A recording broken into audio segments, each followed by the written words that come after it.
Ladies and gentlemen, the story you are about to hear is true. Only the names have been changed to protect the innocent. NBC brings you Dragnet.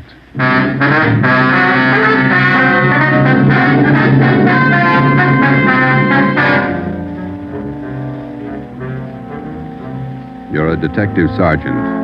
You're assigned to homicide detail. A gang of quick-trigger gunmen have moved in on your city. They've given public notice that they'll kill the first cop who tries to take them. You know the risks. Your job, apprehend the suspects. Dragnet, the documented drama of an actual crime, investigated and solved by the men who unrelentingly stand watch on the security of your home, your family, and your life. For the next 30 minutes, in cooperation with the Los Angeles Police Department, you will travel step by step on the side of the law through an actual case, from beginning to end, from crime to punishment. Dragnet is the story of your police force in action.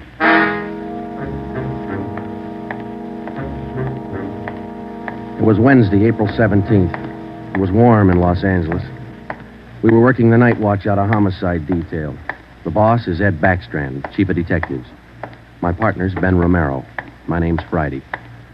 I was on the way back from the record bureau. It was 4 minutes to 6 when I got to room 42. Homicide. Hey, Ben, I pulled the package on the Raymond killing. And that proves you can still read, Friday. He's at it, Joe. Your pal, Fred Lindsay. Hiya, Fred. What's doing? Busier than you are. We know what we're looking for. Just having a little trouble finding them. That's the way it is with automobiles. They misplace so easy. Not normally, they don't. We got a small-size epidemic on our hands. Well, don't let us keep you, Fred. Just ducked in here for a breath of calm air and to invite you to dinner for the last time. The wife and I are still waiting for the first time. How about it, Joe? Ruth's got a new pressure cooker. Your sister-in-law visiting you again, huh? No, on the level. Not selling a thing. Come on. Who is it this time? My cousin. But she's awfully pretty, Joe. Oh, why do you guys insist on trying to marry me off? Me and Fred went down fighting, but it kind of grows on you after a while. Now, tell me, what is it about a married man? Just can't stand to see one single man left in the world. How about it, Joe? Tomorrow night at 7, okay? Okay, tell Ruth I'll be there. It figures that he's got to run out of kinfolks pretty soon. Fine, we'll be expecting you.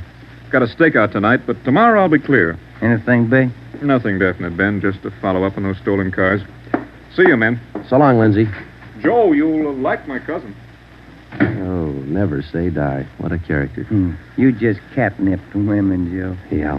Well, here's that Raymond package. Let's check those dates that Backstrand wanted, huh? Wednesday, April 17th was just routine. A dinner date I tried to get out of, some paperwork that the chief wanted done, and a hot, sticky day. Too hot to wear a suit of clothes. Sometimes it's like that. A day starts out being routine. By the time it comes of age, it's got a personality all its own. At 10:23 that night, Ben and I were just finishing up the paperwork, and Ed Backstrand opened his office door. Friday, Romero, just got a hotshot call. What you got, Skipper? Hold up and shooting at Hooper and Esperanza, code 3. Code 3, that means red light and siren. It was 10:32 when Ben and I pulled up at the corner of Hooper and Esperanza. It was a bar in the basement of a building on the south side of the street. A radio car was there, and the two officers were holding the crowd back. A man was talking to one of the officers who turned and pointed to us. As Ben and I got out of our car, the man hurried over to us. You're the detectives? That's right, Sergeant Friday. My name's Cummings, R.L. Cummings. I own the bar. This is terrible. There was a gunfight downstairs. Uh-huh, come on. Where's the ambulance? One of the officers in the radio car said we needed the coroner. Did you see the actual shooting? No, I didn't. Here's the fellow that was shot. Oh, there's Jones from the crime lab. Hello, Friday. Romero. Hi, Lee. What do we got here? Pretty bad. Looks like a shotgun. Close range. He really got in the way of it. Ben. Yeah. It's Fred Lindsay. Motor theft. He was on a stakeout, Lee. Tell us about it, Mr. Cummings. You know this fellow, Sergeant? Yeah, we know him. What happened? We had a holdup tonight. 3 men. Yes, go on. Well, business was good, real good. We had a large crowd, and I was happy about that because I've been trying to sell out for a long time now. I've been showing the place to different parties all week long. I had a fella coming over tonight to take a look at it. What time was that? Oh, a little less than an hour ago, about 9:30. I see. Go ahead. It was almost time for this man to show up, so I called Eddie, that's my bartender, and I told him to kind of keep a lookout for the man because I was going back to the office to get the books ready to show. You know how it is when you want to sell a business.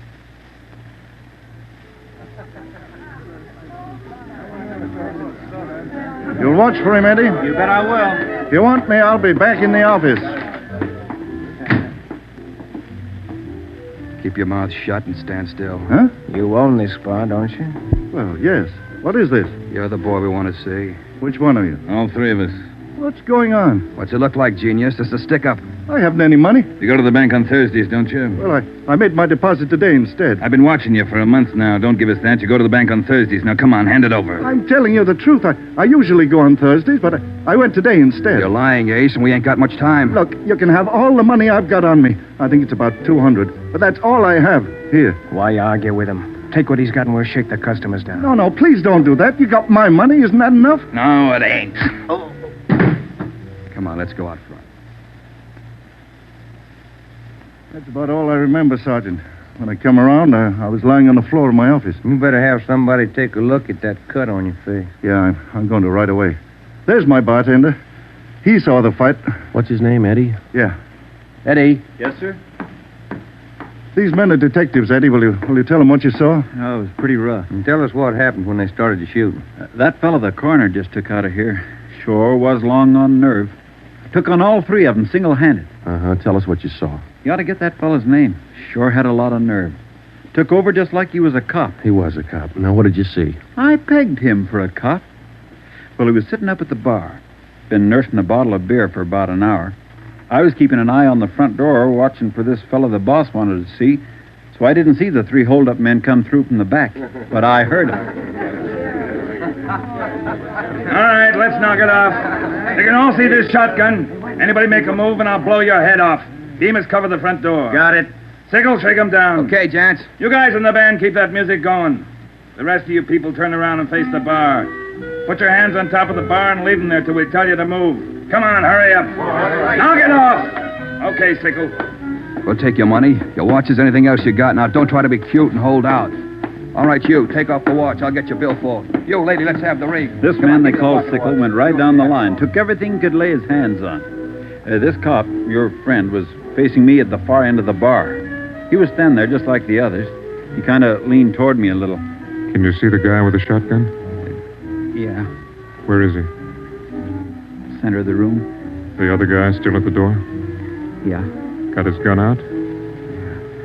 holding it in his right hand. How far down the line is the other guy? About 10 people away. Hey, you two down at the end there. Knock it off. Hurry up, Sickle. Doing the best I can. Come on, let's have the purse, lady. You, next to the lady here, get the watch off. I'll take this wallet over. How far away now? He's getting closer. But we better shut up like he says. I'm going to take the one with the shotgun first. He'll blow you to pieces. I got a gun. How far away is that guy now? I thought Jans told you two to shut up. All right, Sickle, try to move and I'll break your back. Let me go. Go ahead, I'll shoot, Jans. Stay away from him, Sickle. All you people at the bar, down on the floor. Okay, you with that shotgun, drop it. Demas, can you get a shot at him? Not without hitting Sickle. Come on, you, I'm waiting. You got us all wrong, boy. We like Sickle, but not that much. The cop was holding Sickle as a shield. When the big guy let go of the shotgun, both the cop and Sickle ducked. The cop didn't get hit. But this man, Sickle, fell over on his face, grabbed at his arm. The man with the shotgun went down on one knee, holding his stomach. The man at the door took a shot at the cop, but he missed. Then the cop fired 3 shots at the man by the door. Looked like the first 2 missed, but the last one caught the man in the leg and he went down. Well, by this time, the big guy with the shotgun had recovered enough to hold his weapon again. I tried to warn the cop. Look out! The guy with the shotgun! I see him. The cop pointed his gun and pulled the trigger, but he was out of shells. Boy, Sergeant, my stomach knotted up when I heard that hammer fall against those empty chambers. The cop threw his gun at the guy with the shotgun and then ran right at him. You know, it was just as if that cop was trying to run right down the barrel of that shotgun. I glanced at the cop on the floor, then I tried to follow the 3 of them as they made their way out of the bar. They jumped into a car out front and drove off. As a kid, I used to watch Bill Hart take on a whole gang in the movies, but this way, right in front of my eyes, Sergeant, he was an awful brave guy. Did you get the license number of their car? No, I didn't. I couldn't see very well. You got a pretty good look at all three of the men, though, didn't you? I believe I'd recognize any of them. Thanks, Eddie. What's your last name? Bowers. Eddie Bowers. Got that, Ben? Yeah.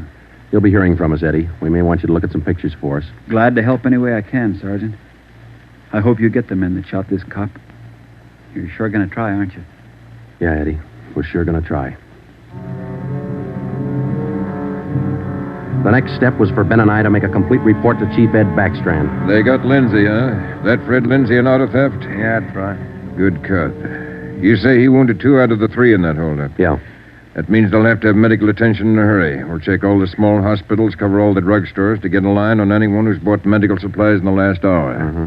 As soon as medical detail notifies Miss Lindsay, I'd like to go over and see her. Smith from the medical detail's out there now. By the time you get back, we may have a flash in the drugstores or hospitals. We'll be back in 30 minutes. Call in when you get out there. Right, Ed. You might carry this with you. Yeah? I'm sick. I'm sick to my stomach about this thing.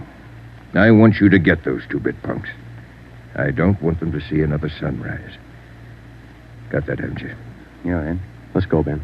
Chandler? Yes, sir. Put out an APB. Have communications broadcast the descriptions of these suspects every 30 minutes until further notice. Get that to communications right away,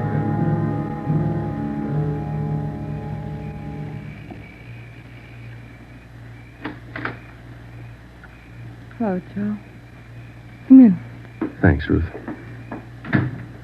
Sit down.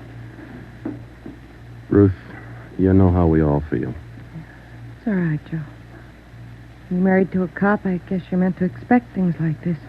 He'd like that. Fred and I used to discuss the possibility of this. Used to worry about him. I used to worry a lot, Joe. And all those nights when he was away and the days, I used to worry. Now I know he's safe. Anything you want or you need? Thanks, no, Joe. Anything at all that I can do? Yes, Joe. I think there's something you can do. You and Ben are assigned to this case, aren't you? That's right. Then be careful. Just thinking that you and Ben will have to face those killers. Ben's wife. Be careful, Joe. Yeah, Ruth, we will. Sure. I want to see you get the men that did this to Fred. More than anything, I want that. No more heartaches. Yeah. Thanks for coming by, Joe.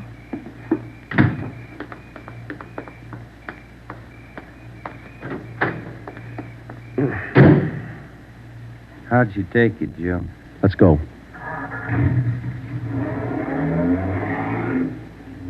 Joe, how'd she take it? You're married, Ben. You figure it. It was 11:30 when we got back to Central Division. As we walked into the squad room, Backstrand was waiting for us. Friday, we just got our first lead. We've located a druggist who said he sold some medical supplies to a man about 45 minutes ago. There's the address. Pretty close to the scene of the shooting. Hop out and see him right away. The Rex Pharmacy was exactly 14 blocks from the Red Feather Bar where the shooting took place. Rex Pharmacy was like your corner drugstore, complete with apothecary jars and shower curtains. The druggist was the same little man who's been prescribing sulfur and molasses since you were a kid in school. I'm just about ready to close. What can I do for you, gentlemen? We're from the police department. I've been halfway expecting you fellows. We got a report that you sold some medical supplies to a man about an hour ago. Yes, sir, that's right. It's like I was telling those other officers that were here a while ago. There was something funny about that little fellow. How you mean? Well, for one thing, he came in here sweating quite a bit. Of course, it's a warm night, but he seemed terribly nervous. Anybody with him? No, he was all by himself. What did he buy? Well, it wasn't so much what he bought, but how much. What do you mean? You know how most people buy iodine, a little 10-cent bottle. He bought a couple of pints. Then there was all that gauze and adhesive tape. Bought enough to repair a small army. Cotton, box of swabs. Then he asked me something that made me wonder. What was that? Asked me if I had something to probe with. That's just the way he said it.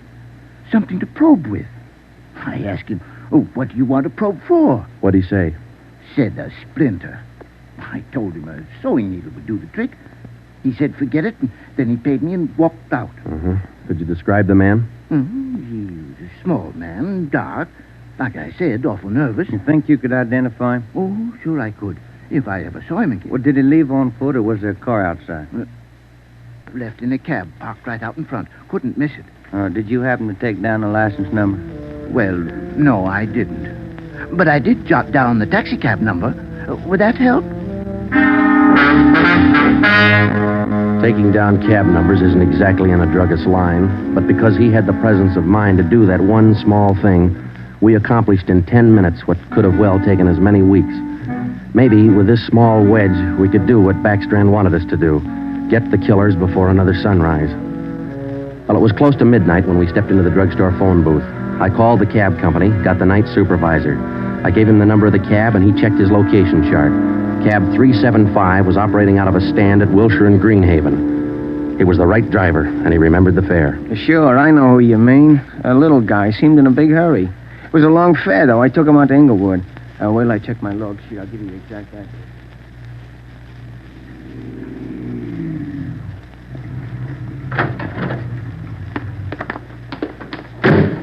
Here it is, Joe. 1523 Imperial. It's the rooming house. Yeah, come on. We'll check with the landlady. Kind of late, Joe. Yeah, let's stand away from the door, huh? Might not be the landlady who answers. Yes, what do you want? Police department. Oh, well, just a minute. Let me see your badge. There you are, ma'am. I'm Sergeant Friday. This is Romero. Homicide. All right. Now, what do you want? I run a good, clean rooming house It's here. not the house, lady. It's one of your tenants. Which one? That's what we want you to help us on. Look, do you men know what time it is? Come back here in the morning. Sorry, this can't wait till morning. Well, I'm not going to invite you in.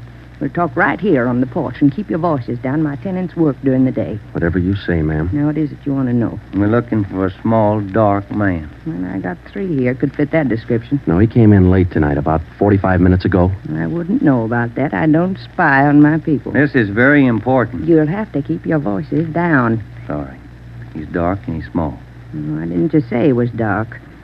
You must mean Mr. Tyndall. What's he done? What's his room number? He's in room 10, but I can't allow you to tramp up and down the stairs at this hour. You'll wake all my roomers. We'll be as quiet as he wants us to be. Now, what do you mean by that? Is there going to be trouble? I don't know, lady. Where do we find number 10? The end of the hall, last room on the right, and keep your voices down. If you'll just wait in your room, lady, we'll call you if we want you. Okay, here we are. Now keep the door clear, Ben. We might have trouble. Think they all in there? We'll know in a minute.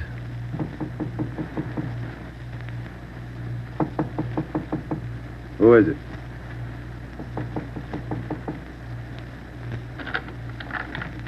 What do you want?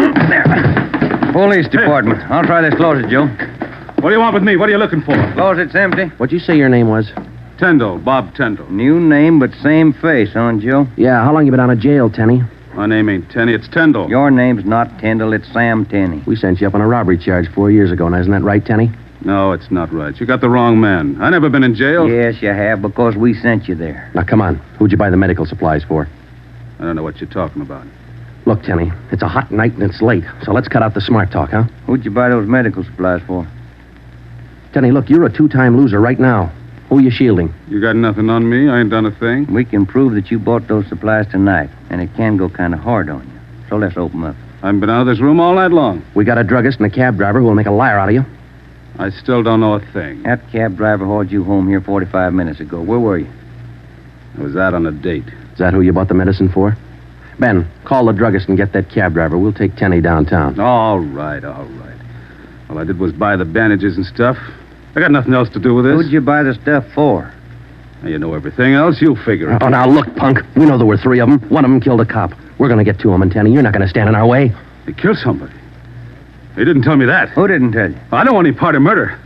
I'm going to tell you who it was, but I'm clean. I got nothing to do with it. I was trying to help them out of a jam. Who were you trying to help? It was Roy Bemis, Charlie Sickle, and Red Jans. They didn't tell me nothing about murder. Oh, why'd you help? They offered me a pretty good piece of change to run an errand for them. You know I got paid for. That's all I had to do with it. Where did you deliver those medical supplies? I have to tell you that. I'm afraid of Jans. He's awful free with that shotgun. We'll give you protection. Now, where are they? Can I go to jail till you get them? You'll get protection. Give us the address. It's an apartment house.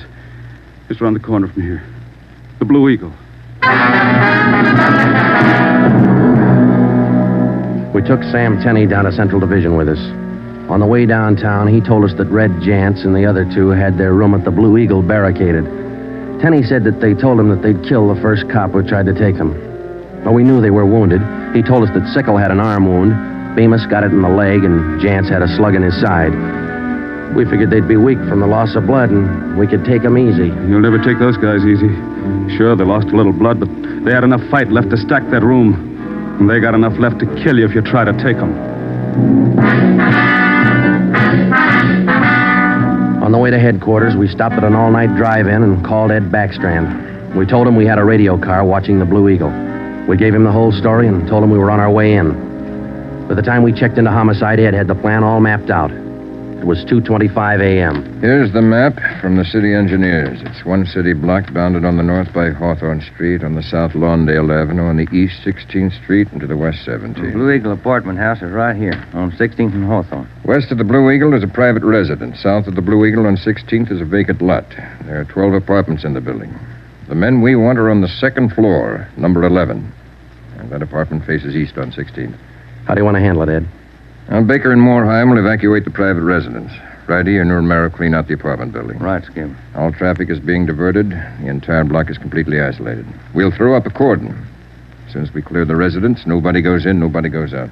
Will you brief us again when we get there, Ed? I'll give you all the briefing you need right now. Get this. These guys have already killed a cop. I don't want to lose any more. You know they're heavily armed and they're desperate. Have the men draw shotguns, tear gas, and Tommy guns. I'll take care of that, Skipper. All right. Now, we're not going in after these punks like tin horn heroes. We're going after them, and we're coming out alive. All of us. What time is it, Friday? 2:37.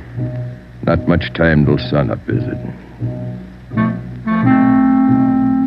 It was a code 2. That means red light and move fast. Backstrand figured we needed 6 squad cars, 4 men to a car, the police public address truck, ambulance, and floodlights. Ben checked out the weapons to the men, and by 2:46, we pulled out of the Central Division garage. We slid into the area at 3:20 a.m. The 6 squad cars and the public address truck took up their positions. The floodlights were rigged and ready to turn on at Backstrand's command. The machinery was set to roll as soon as we got the neighborhood cleared. Ben and I evacuated the Blue Eagle apartment house. How many does that make, Joe? Well, we've cleared 9. 2 to go. Here's apartment 10. The killers are right next door. Joe, I'd like to kick that door in right now. Take your time, Ben. We'll get to him. Quiet now.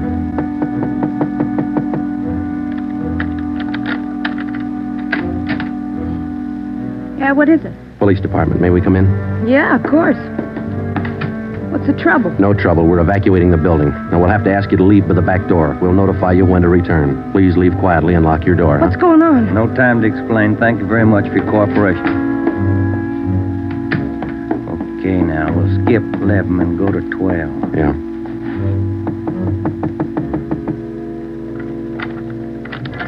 Yeah? Who are you? Police department. Can we come in? Sorry to disturb you at this hour. We're evacuating the building. Please hurry and leave quietly by the back door. You'll be notified when to return. Lock your door when you leave, thank you. It was 4:10 a.m. Everything was set now. The neighborhood was completely cleared. The entire block was empty except for apartment 11 on the second floor of the Blue Eagle. I left Ben to watch the door of apartment 11. I went downstairs and across the street to join the rest of the men. It was Ed Backstrand's show from here on. That's it, Ed. All set. Baker, Moorheim, all clear? All clear, Chief. Baker, you and Moorheim take 3 men and cover the rear of the building. Right. Is that detail covered Hawthorne Street? They're all set, Ed. How about the vacant lot? Taken care of. The rest of you men? Yeah. Friday and I are going into the building. We'll try to get them to come out now. Johnson. Yes, sir? Come with us and keep us covered. Let's go.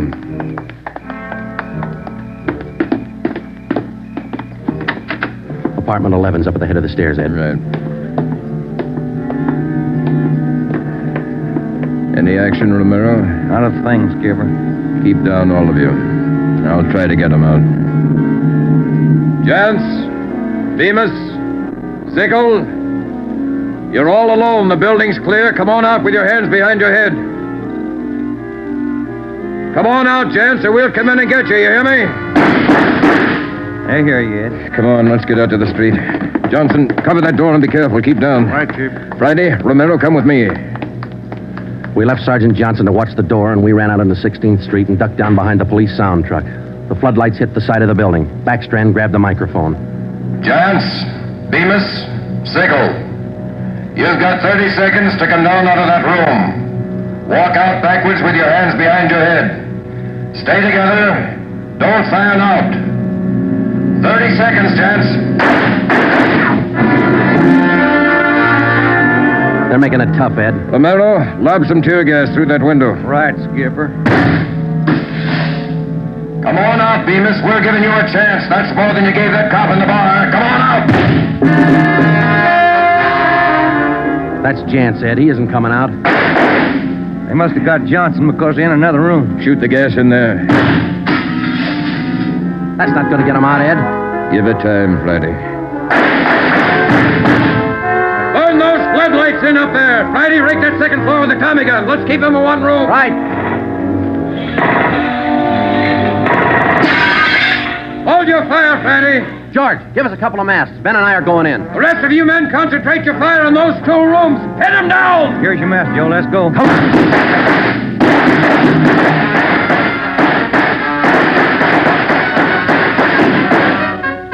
Put that mask on, Ben, and keep down. Yeah, wait a minute. Somebody coming down the inside stairs. Duck, Ben, he's got a gun. I got one, copper. Get out of my way. Stop it, you. You haven't got a chance. I'm coming through, copper.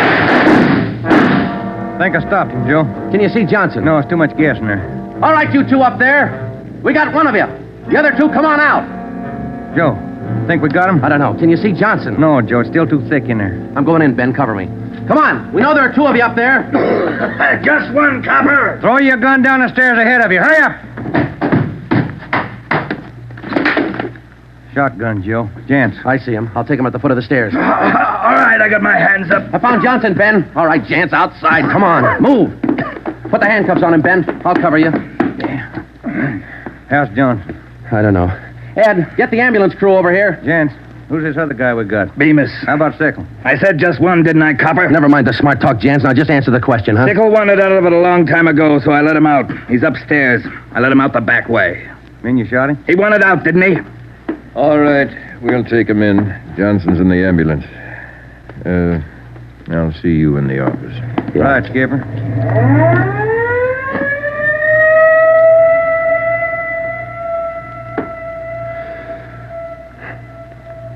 How about a smoke, huh? No. Yeah. Here you go. Backstrand said he didn't want those men to see another sunrise.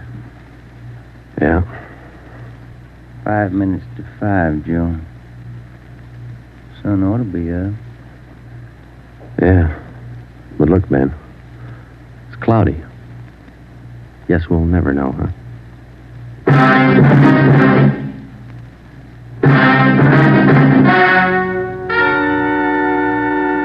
The story you have just heard was true. Only the names were changed to protect the innocent. Edgar Red Jans, the sole survivor, was tried and convicted and sentenced to be put to death in the state penitentiary in the manner prescribed by law.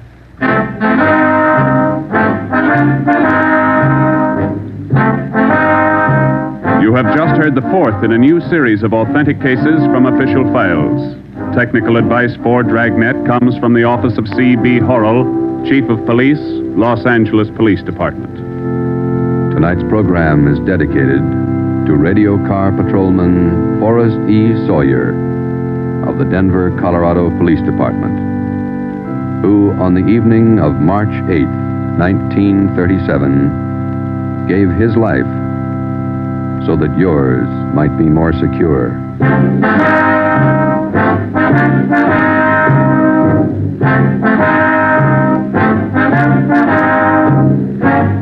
Dragnet came to you from Los Angeles.